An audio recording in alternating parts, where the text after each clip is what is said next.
there is no philosophy. There is always someone who, at a certain point, philosophizes, that is to say, thinks. So when one is interested in philosophy, one should be interested in thinkers.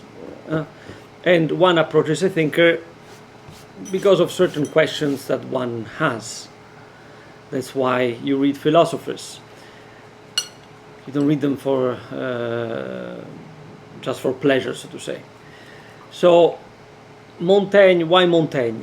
Well, one, I could answer by saying that is the philosopher that I've been stuck on for the past, let me count, now is end of October, September, August, July, June, May, April, April, March, for the past 8 months, give or take.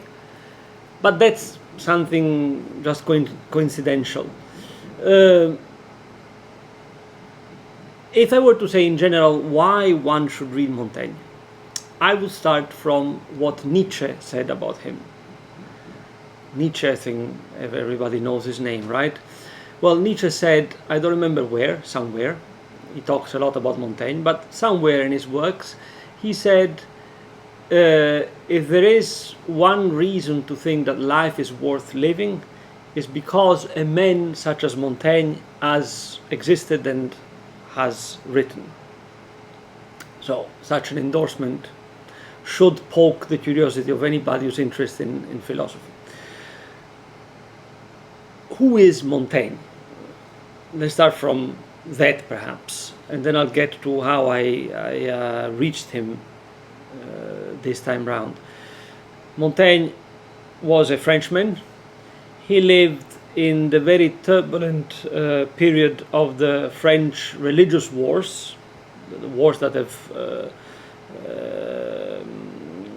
torn France apart for good 70 years, in the 1500s. He was a small aristocrat living in the provinces, and he has been the inventor, literally, of a new literary genre that we call essay, out of the title that he gave to his book. Now, about Montaigne, we know a fair lot about him personally, because what he does in his work is that of painting himself, of studying himself, of reflecting on himself. And why? Because the self, or what each one of us is the only thing that can be known, and that should be known, in fact. I'm going to expand a bit on this, what this means. Knowing yourself. Knowing yourself, as again is quite known, was the commandment of the god of Delphi, Apollo, who on whose temple there was this writing which read, Gnothis Afton, know yourself, know thyself. Now, what does it mean to know yourself? If you read the ancient Neoplatonic philosophers, so Plotinus, for example, but starting with Plato, so not just the Neoplatonists, even Plato himself, this know yourself is understood as realize that you are a soul, fundamentally. So you are an immaterial reality which finds itself trapped or dealing with, to use a softer term, a body. But essentially you are a soul. And being a human soul, your main trait is that of reason, is that of thought.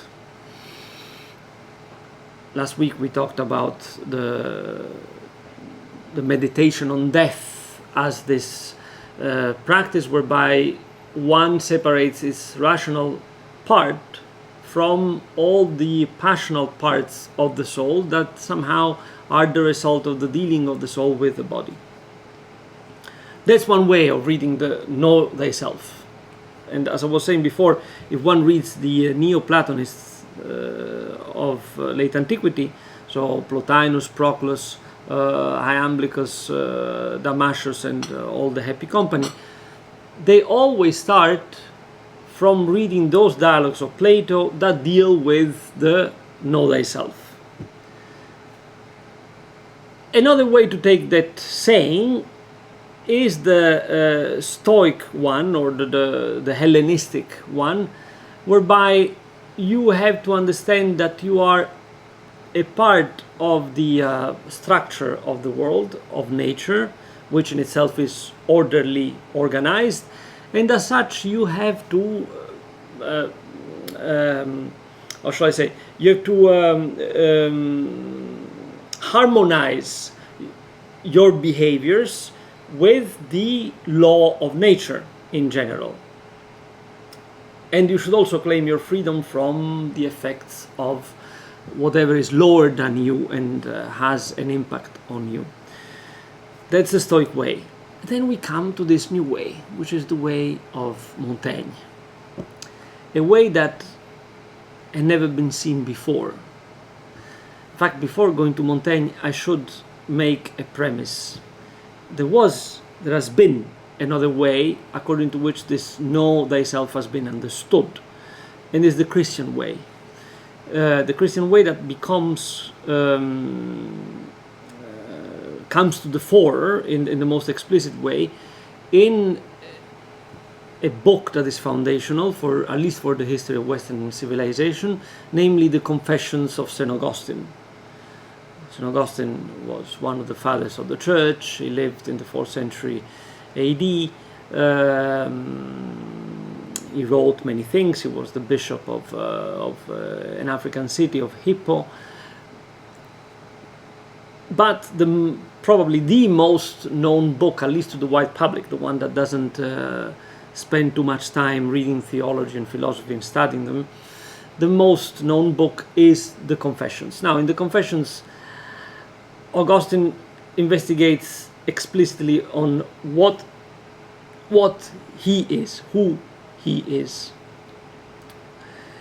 And this act of self-investigation is conducted in the frame of a confession to God.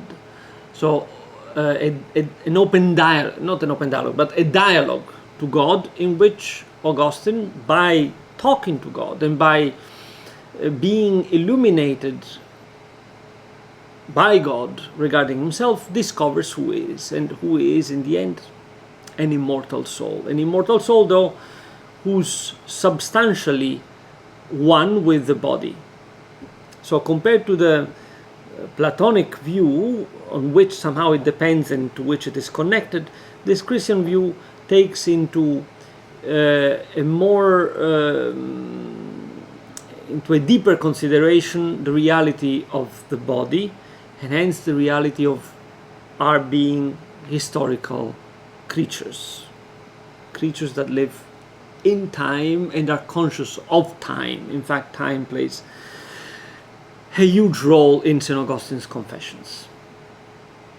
Then you have the long centuries of the Middle Ages, in which this reflection on the self becomes mostly a moral concentration on you trying to become a better person. Then comes Montaigne. What does Montaigne do? Well, to put it in his own words, Montaigne writes about his fantasies, imaginations, daydreamings and stuff. And what is it that he writes about? What is it that he writes about? Various topics. Anything. For example, if we take the table of contents of his book, and we go to the first book of the essays, we see titles such Par divers moyens l'on arrive à pareille fin. Through different means one reaches same ends. De la tristesse, on sadness. Nos affections s'importent au-delà de nous. Our passions go beyond ourselves. Comme l'âme décharge ses passions sur des objets faux. How the soul discharges its passions on false objects, and so on and so forth. Or you have even stuff from the second book, de l'ivrognerie, on being drunk, de l'inconstance de nos actions, on the inconstancy of our actions, de la conscience, on consciousness, or de la grandeur romaine, on Roman greatness, and so on and so forth. Various topics. What is it that unites all these various topics? All these fantasies, reveries, and what's not, how he calls them. One would say the first thread that appears as the unifying thread is that of some kind of moral consideration. That is, at the end of each of these essays, there is some kind of moral, how shall I call it, consideration that comes at the end. But often these moral considerations are commonsensical, so one wouldn't understand what's the point of it until one starts reflecting on one aspect. The very name that he gives to these things, essay. Now, in English, the word essay means just a certain literary genre whereby one deals with a particular topic, right? However, the word essay, in French, in Italian as well, saggio it's in Italian, comes from the verb and is tightly connected and normally used, the verb essayer, which means to try, to test. Try in the sense of testing. So in French I can essayer de faire quelque chose. I can try to do something. I can test myself at doing something. Je m'essaye. I test myself. In Italian the same, we use the verb in the same way. So the fact that he called them, and he's the first one who called them essays, to understand what he's doing, we must understand that the correct title in English wouldn't be so much essays, but trials, tests. Tests of what? Of himself. He is testing himself. What does he mean? First of all, he's testing himself in the sense that he tries his intelligence on different topics. And in doing that, he approaches these topics from a particular angle, which is his own. In fact, if one reads carefully, one notices that compared to the received wisdom, there is a sort of,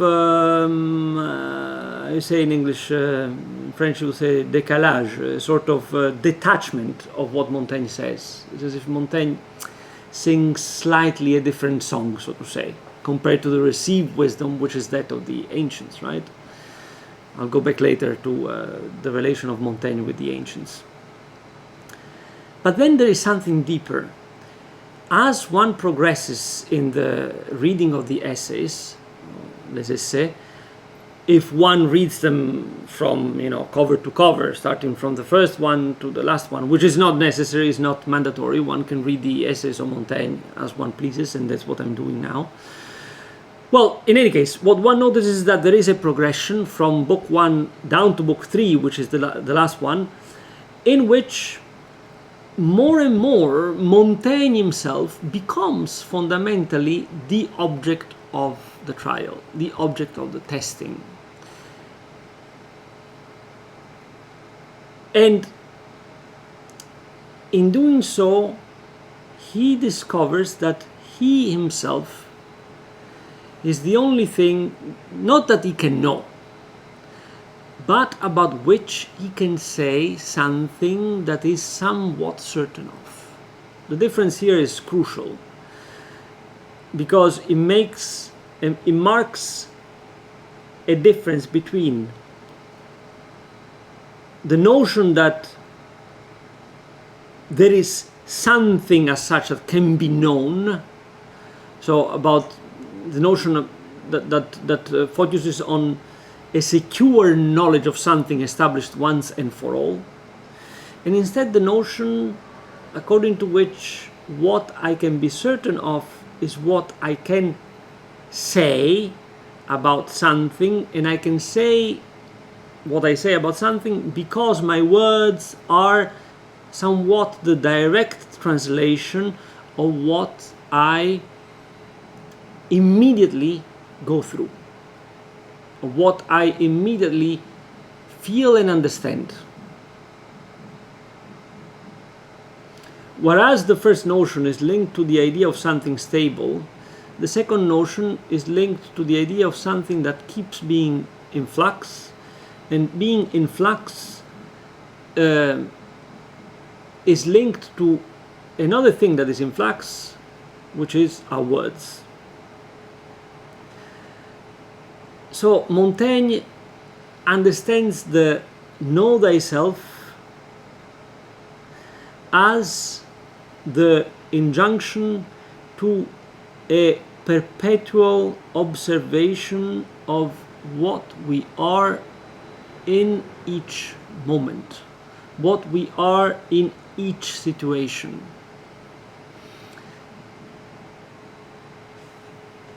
If one draws the first conclusion to this, is that there is no end virtually to the trying, because I'm different in every moment. I keep fluctuating, I keep changing, evolving. And so what my eye has to do and what my language has to help my eye doing is observing and describing what I see, what I feel, and what I understand. I say see, feel, understand, trying to express in English the meaning of the French word sentiment, which, I mean, one will say, okay, sentiment in English or feeling. Well, it depends on how you understand this word. When we say feeling in English, we understand something at the emotional level. Sentiment in Montaigne's mouth means something more. It means, on the one hand, what my body feels, and because my body feels it, my mind gets. So there is a tight unit in Montaigne of mind and body. There is no soul on one side and body on the other. The two are one. And a feeling, a sentiment, is always already apprehended by the mind. It's already a mental thing. It's never just an emotional or physical thing. And is also shaped by how I speak about it. So the effort, one of the effort in writing the essays is staying true to what you actually feel. Feel, again, understood in this sense, not in the shallow sense of emotions and fluctuating feelings, so to say. So the know thyself becomes in Montaigne a radically different thing than it had been for Plato, than it had been for the Stoics, than it had been for St. Augustine, and then the rest of the Christian tradition after him. So why to read Montaigne again? Let's go back to the question. Because he's the first one who has underlined in a crystal clear way the fact that what we are is a continuously evolving and fluctuating reality, and the task of someone who wants to think is first of all to pay attention to what each one of us is. where this is means the way in which each one of us manifests her or himself.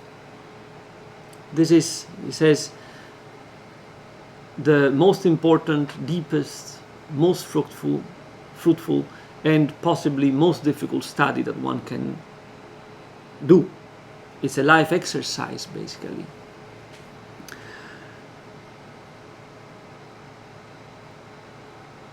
By doing this, we are immediately faced to another crucial aspect of our being, and also in the sense Montaigne, as far as I know, is the first one who has fully reflected on this, namely our finitude. We are finite beings. What is certain about us, the only thing in fact that is certain about us, is our death. There is nothing else that is certain about us. In short, that's why I would say that one should read Montaigne, because he's that philosopher that invites us to look at ourselves, but not as a reflection on our navel, right? As a reflection on what we do in each moment. Which reflection, let me clarify this point, doesn't mean some kind of intellectual abstraction. It means rather to be there in the moment in which we're doing something and fully enjoy it, fully taste it. So, in a way, the wise man in Montaigne is really what the Latin word says, a sapiens. Again, English says wise to say sapiens. Sapiens, what does it mean in Latin? It means something that has a taste. Sapiens comes from the Latin verb sapere, which means to have taste. In English you have words that are reminiscent of this root. For example, you say of a food that is flavorful, that is sapid. You can also say it of a person.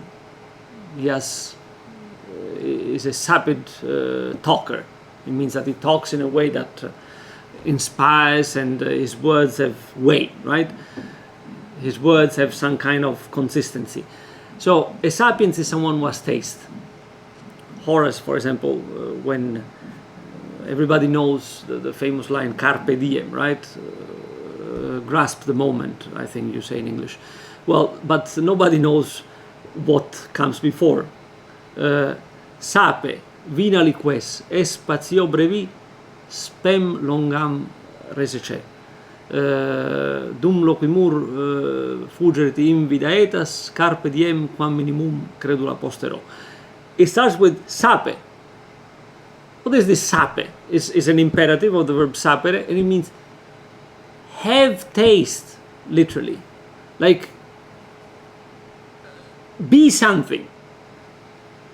Be there where you are. So Montaigne is a sapiens in the strict sense of the verb, is a man that wants to make so that each moment he lives, he really lives it. So he says, for example, quand je danse, je danse. When I dance, I dance. Quand je dors, je dors. When I sleep, I sleep. These are not tautologies. The second dance, dors, dance, sleep, and whatever, is meant to say that when I do something, I do really that something. I'm in it. He says in the essay que philosopher c'est apprendre à mourir. Philosophizing means to learn how to die. He says, I want that death finds me as I plant my cabbages. That is to say, death has to find me not idling in some kind of mental speculation, not doing nothing, that is to say, lazing around on the couch, not plotting great things, just doing what I'm doing and doing it really. So that's why he brings the example of planting his cabbages. An example, by the way, that goes against the very high thinking Stoic doctrine that the wise man should always be involved in great things and shouldn't waste his time on law realities and whatever.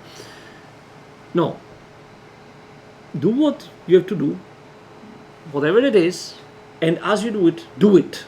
Be there, in that moment. He says, still in that essay, je veux qu'on agisse. I want us to act. We must be in the action.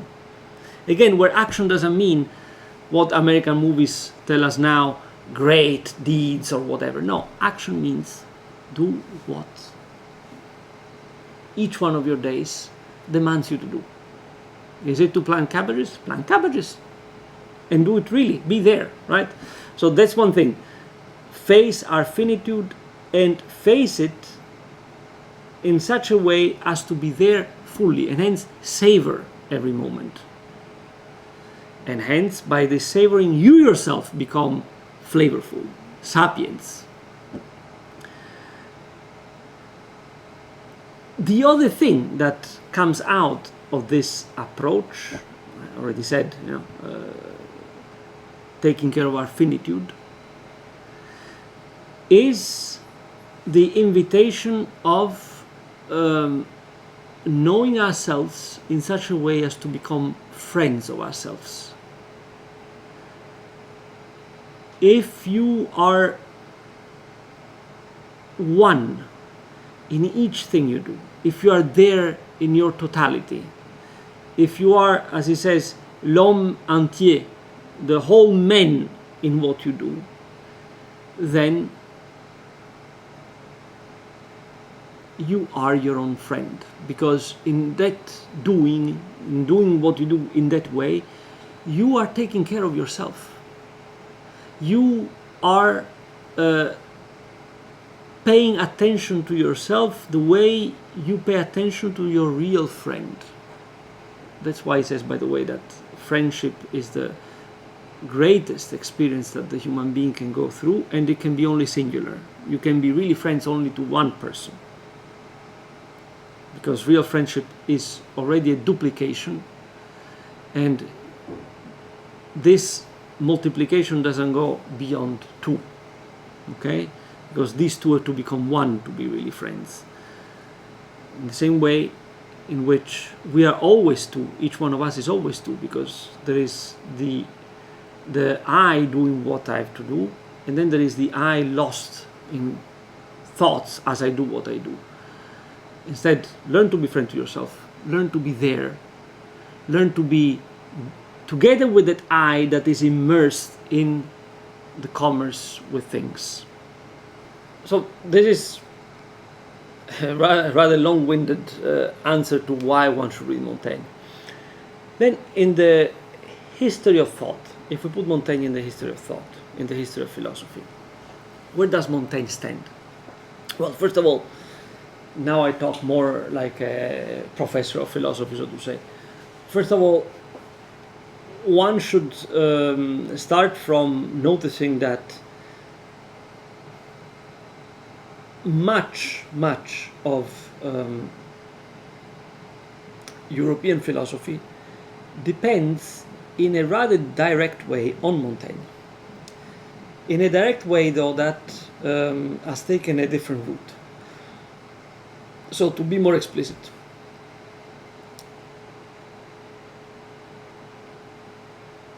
everybody knows that the father of modern philosophy is René Descartes. To those to whom this name might sound exotic, I will say that they know him. There is a little Descartes in each modern man, because the modern man is shaped by Descartes through and through. And they have met him. Everybody has met Descartes in elementary school when we were taught the Cartesian coordinates. Cartesian comes from Descartes because his name in Latin is Cartesius. Okay? So René Descartes the father of modern philosophy, the one who wrote the Discours de la Méthode, the Discourse on Method, the one who wrote Meditationes de Prima Philosophia, the Meditations on First Philosophy, and so on and so forth. The one that Kant and Hegel regarded as the founding father of the new way of doing philosophy, the one that Vico looked at as a rival. Long story short, the one on which all of our modern thinking is based. He was an avid reader of Montaigne. And in fact, it has been showed that much of Descartes is a development of certain ideas that appear in Montaigne. And not only ideas, but of the fundamental approach, a fundamental approach that appears in Montaigne. I'll go back to this later. Another one that is depending on Montaigne through and through is another giant of the 1600s, Pascal. Now, I don't know how many people know about Pascal. In Europe, the name of Pascal is extremely well known, right? But I've noticed already when I was living in the US that Pascal is not common food, so to say, even though to my mind is one of the greatest geniuses that have ever lived. We'll go back to Pascal another time. Well, Pascal, famously the author of this fragmentary book called Les Pensées, the thoughts. The thoughts can be read as a sort of palindrome, so to say, to the essays of Montaigne. Pascal himself knew Montaigne by heart, and one could say that perhaps Montaigne was the dark beast inside of himself that he fought against all his life. Sainte-Beuve puts it really well. He says Montaigne was the fox of the Spartan boy that ate him from within, right? If you go on, Kant knew Montaigne, he respected him, he quoted him, and also in the case of Kant, he developed certain, not just ideas, but certain questions, certain problems, and certain ways of approaching reality that you find in Montaigne. Again, I'll go back to this. And finally, we reach a giant like Nietzsche, for example.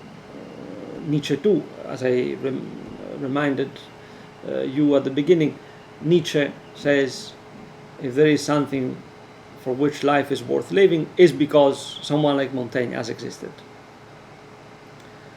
So in the history of thought, Montaigne has a central position. And why this centrality? Well, for once, Montaigne is the first one who takes a radically new turn in thinking compared to the direction that all of Western tradition from Plato on had been going about. Whereas the previous tradition had focused on finding a way for the human being to live properly by developing an investigation regarding the whole that would tell us something certain about the working of the whole. And out of this certainty, we should then build our behavior in agreement to this knowledge that we have about the whole work. So that, in other words, what today we call physics, astronomy, and so on and so forth, these sciences should have provided for us not only a descriptive but a normative way of understanding ourselves. Whereas all the previous tradition had done this, Montaigne puts all this into a radical doubt. And he asks, que sais-je? What do I know? This question that seems so naive, so innocent, is in reality, it shakes at the foundation the tradition as it had developed. Basically, it denies that we can know anything regarding anything. As I said before, the only thing that we can have an apprehension of, not a knowledge, an apprehension of, is ourselves, each one of us. This comes through, for example, in the longest of the essays, which is L'Apologie de Raymond Sebon, the Apology for Raymond Sebon, which is, by the way, a masterpiece of I say in English, of shrewdness and cunning, right? We'll talk another time about the Apologie de Raymond Sebon because it makes a chapter of its own. So Montaigne works as a new direction compared to the previous one. And it opens up what will become Descartes' radical doubt. Famously, Descartes has started philosophizing by doubting about everything. And in this radical doubt of Descartes, he wants to find the secure, certain thing on which then a secure, certain knowledge can be based and can be built. That's the enterprise of Descartes. And again, in this sense, Descartes inherits the radical doubt of Montaigne. The difference, though, is that Descartes takes this doubt in a different way than Montaigne has done, and he gives to this doubt a definitive answer which Montaigne has not done.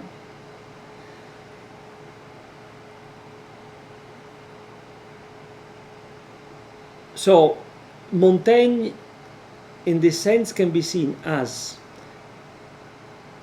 the dawn, one of the moments in which modernity appears as modernity, as a rupture, as a detachment from the previous tradition in a radical way.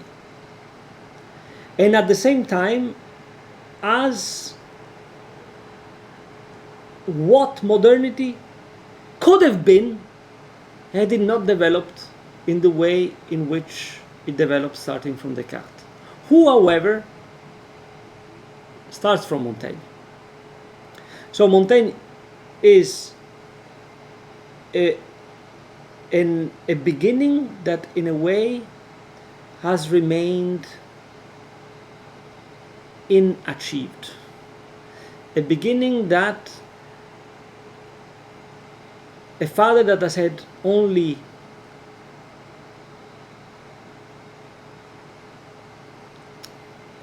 let's put it this way, a father whose legitimate sons have fundamentally used his inheritance in ways that he would have disapproved, and whose adopted sons, his bastards, so Nietzsche, for example, perhaps Cioran and others, have instead followed in his footsteps and taken his inheritance where he would have wanted it to go. But this other stream is minoritarian, to say the least, and what prevails is the Cartesian way. So long story short, Montaigne is, if for one who wants to understand modernity in its complexity, because modernity is a complex phenomenon, philosophically, culturally, technologically, of course, and politically, and in all respects. for one who wants to understand modernity, Montaigne is a thinker that must be studied and studied carefully, known and known carefully. You said that. So Morgan said the phrase, which is quite interesting, that I want death to catch me while I'm planting my cabbages, while I'm in action. And this defied the thoughts of the Stoics, which says that, well, a wise man must not be idle, a wise man must be thinking. Why did the Stoics say it that way? Like, why? Yeah. Well, for the Stoics, death is the thing that we should always be thinking of as the possibility to affirm our freedom. Basically, the Stoics say much of our life does not belong to us, does not depend on us. Uk efimin, there is even the formula, efto efimin, what depends on us. And much of our life does not depend on us. We are enslaved to the commitments that life forces us into. So, for example, I don't know, I am someone who works at the university. It means that I have to fulfill certain things, I have to blah blah blah blah. I am a husband, so again I have to do this, that, be booba, and so on and so forth. Now, if most of my life does not depend on me, it means that I'm not free, right? I depend on what is imposed on me in a certain way. So am I not free at all? No, I am free. In a substantial way. In which way?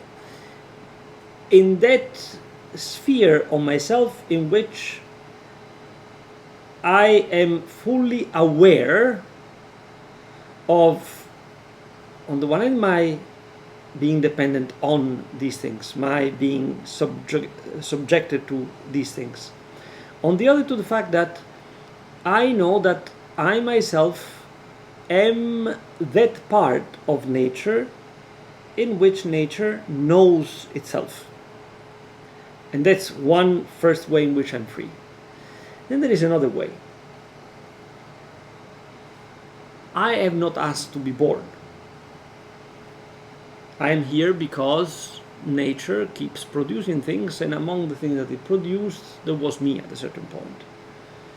But I'm free to leave.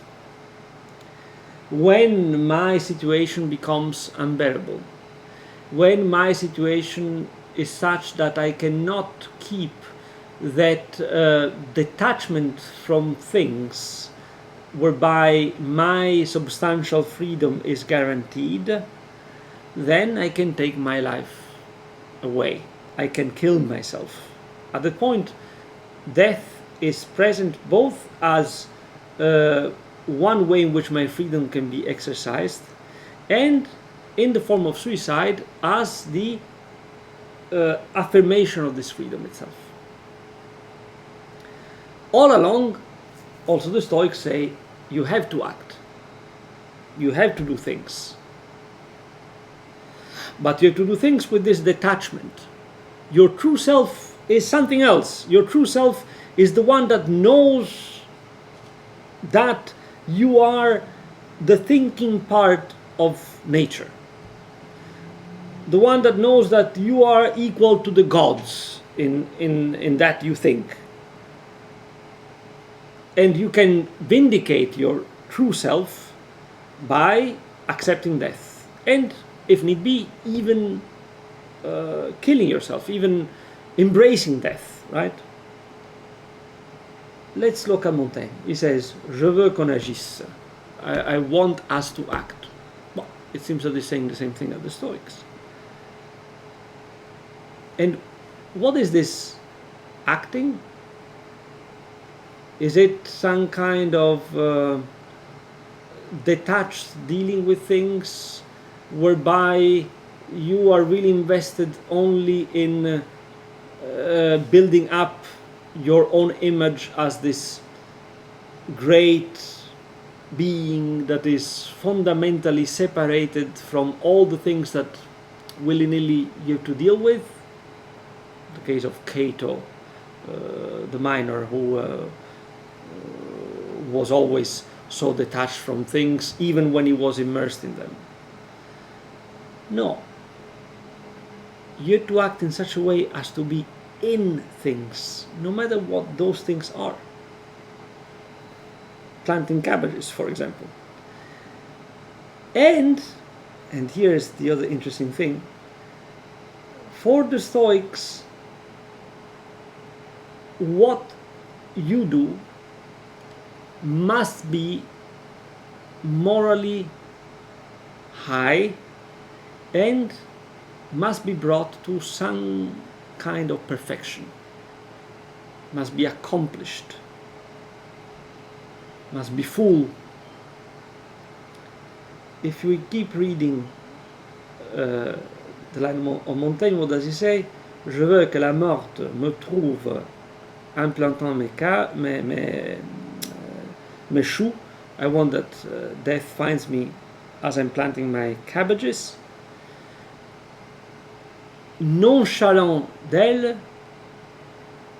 as I am nonchalant of death, insouciant of death itself, et de l'imperfection de mon jardin, and of the imperfect state of my garden. That is to say, don't preoccupy yourself with this notion of perfection. Just do. Do and be in the thing that you do. Enjoy it. Be fully there. Enjoy yourself in what you're doing. I think last week I said that this English expression, enjoying yourself, is a very beautiful one, because it indicates what one should actually do. That is to say, enjoy oneself. Be present to oneself. Taste yourself as you do things, in the doing of things. Okay? Here, by the way, a critique could be raised, if we start from this reflection, on this dream that seems to be expanding of having everything automatized, whereby you come home and you have the computer that is able to cook your soup, and then you have your TV that switches on by itself on your favorite program or whatever, and then you have your dog that walks himself. And we're going to end up with your lower organs going to the bathroom by themselves, so that you're not bothered having to go to the bathroom, right? At that point, what is left of us? Nothing. What are we going to be? A sort of jellyfish that is shuffled right and left and has to do nothing, has to involve in himself or herself in nothing? Very scary perspective. I don't even know why we want to do these things. I mean, all the thing about the self-riding cars. I enjoy riding cars. Why should I deprive myself of that?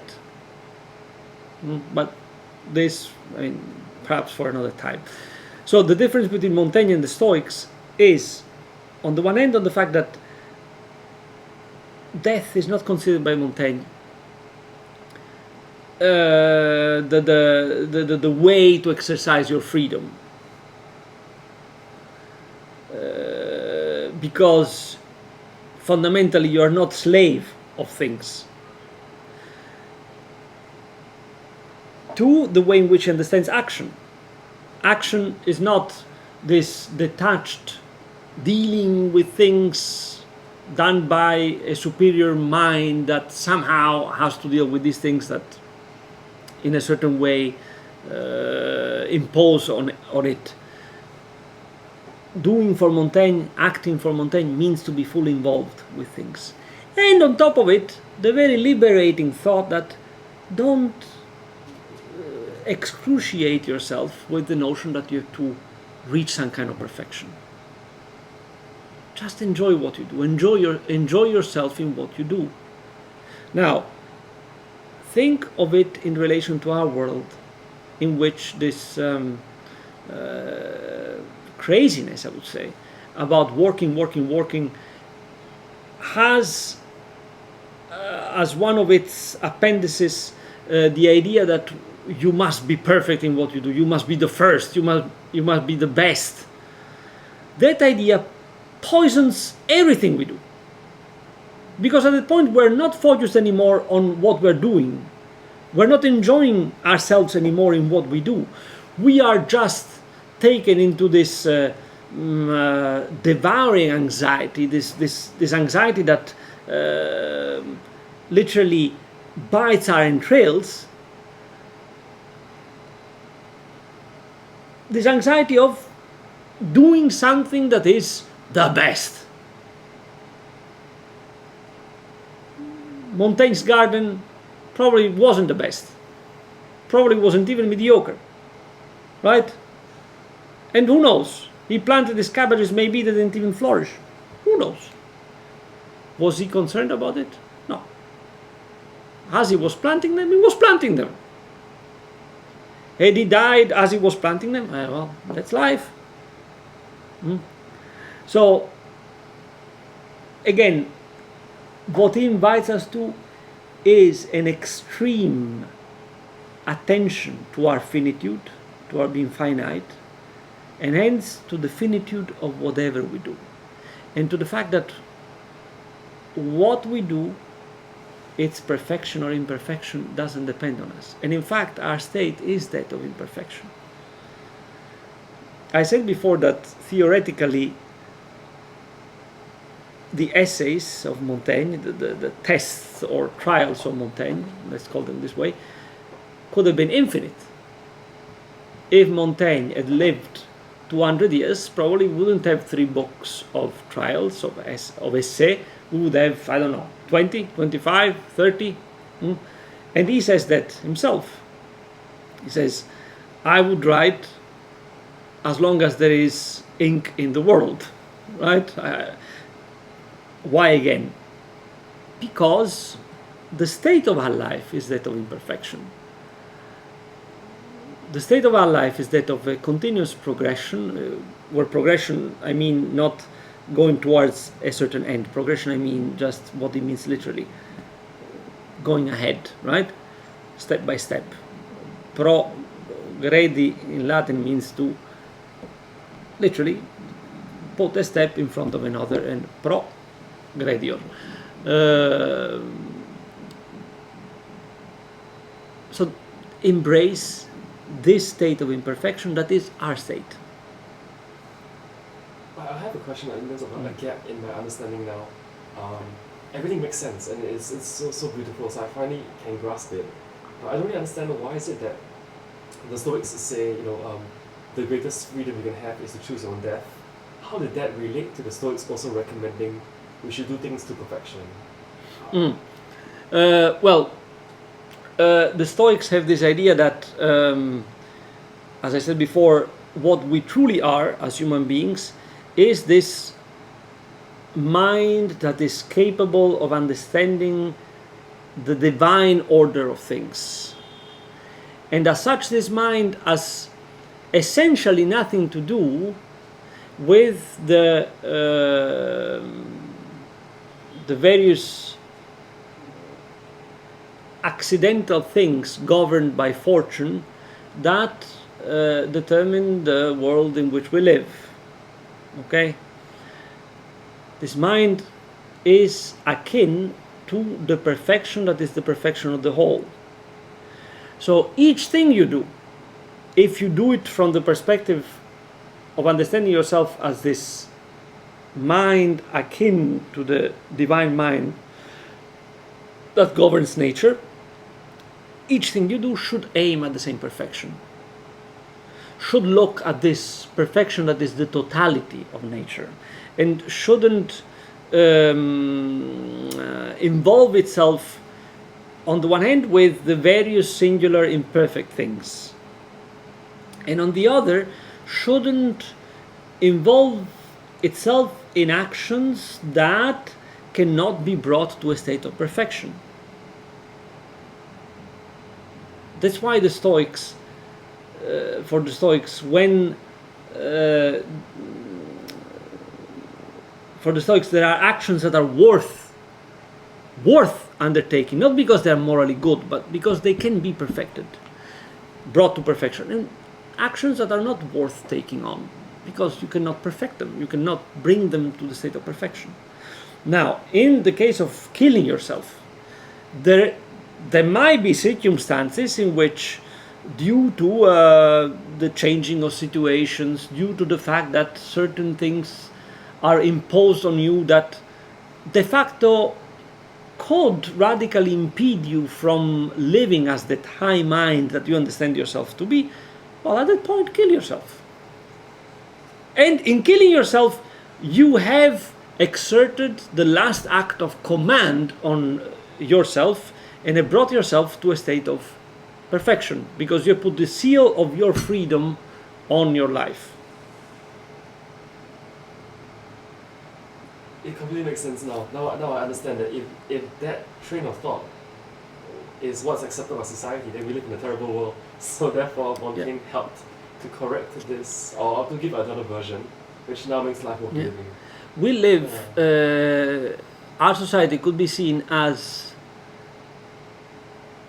Stoicism in the workplace, for example, made abidable through the acceptance and, in fact, the recommendation of the most vulgar kind of hedonism. That's how our society can be seen.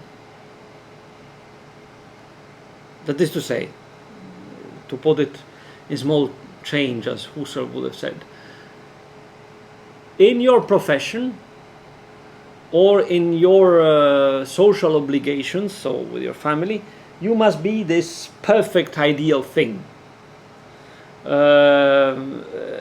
indefatigably working, indefatigably committed to some kind of high moral end, right? But man, that's tough, so you need also to relax. Oh, but for that there is your private space in which you can do what you want and nobody can judge you there, and there anything is game. So on the one hand we have this societally imposed Stoicism, which is completely mundane though. It has nothing to do with an intellectual understanding of the world. In fact, it bars you from understanding the world. So on the one hand you have this vulgar kind of Stoicism coupled with the most vulgar kind of hedonism, whereby everything goes in your private sphere as long as you get some, let's call it, relaxation out of it. So we do live in the, to change the saying of Leibniz, probably not in the worst possible world, but a pretty bad version of what the world could be. Right. Actually, that's quite powerful. I'm getting overwhelmed with the beauty of what we are discussing. Something that, so as I was editing, and my editors also helped me to edit, they were confused about something, which is when you say Stoicism as a train of philosophical thought in the Hellenistic era, I believe. But the word Stoic could also mean someone who endures pain without showing feelings. Yeah. Is that related? It's related. I mean, that's the popular understanding of Stoicism. There are, you see, on this I should open a small parenthesis. Even though people don't realize it, but all Western languages, and English makes no exception in this sense, are deeply, deeply, deeply determined by philosophy, even in terms that we use. So, for example, if I say I had an accident, you understand what I mean, right? But the word accident is a philosophical word. Comes from the Latin translation of the Greek symvevikos, accidents in Latin. And what is an accident? It's something that randomly happens. On the one hand, it can mean that, or is something that is concomitant with a main phenomenon. This is an example of how all European languages are deeply influenced by a lexicon developed by philosophy. Now, this this holds also for several, let's say, let's call them almost idiomatic phrases or expressions or words that you find, for example, someone who's stoic, right? As you said, someone who in front of pain is sort of detached from pain and maintains an imperturbable, at least, look in the face of pain. What has it to do with Stoicism? A lot, because one thing that the Stoics preached was that the real wise man, the real sapiens, the real sophos, is someone that is so immersed in this being, this highest mind, that even physical pain for him is indifferent, is not touched by it, which is of course absurd, right? It's of course absurd, and already Cicero, one of the main, I say in English, not vulgarizers, that's in Italian, one of the main, those who spread the knowledge of something, how are they called in English? You see here. Thinking of prophets, Popularize or whatever. Well, Cicero is one of those who started translating Greek philosophy into Latin, and so he popularized Greek philosophy among the Romans, right? And he's one of the first who make fun of this Stoic view. So yeah, Stoicism has to do with that, which is another thing that Montaigne makes fun of, and on top he says, why would you do that? Instead, he was so radical, he took so seriously the fact that you should be present to yourself in every moment, that he said, when I undergo some kind of surgery, I want to be there. I want to feel the pain. I want to see myself in pain. Not because I look for pain, but I want to be present at each moment of my life. Now, on this, I have to say that I'd rather not, right? And when I go to the dentist, even just for dental cleaning, I'm so extreme that I'm so afraid of pain that even for dental cleaning, sometimes I ask the dentist to anesthetize my mouth, which is ridiculous, right? But I can understand where he's coming from. Ideally, he says, I would like to experience my being asleep, which we can't, of course.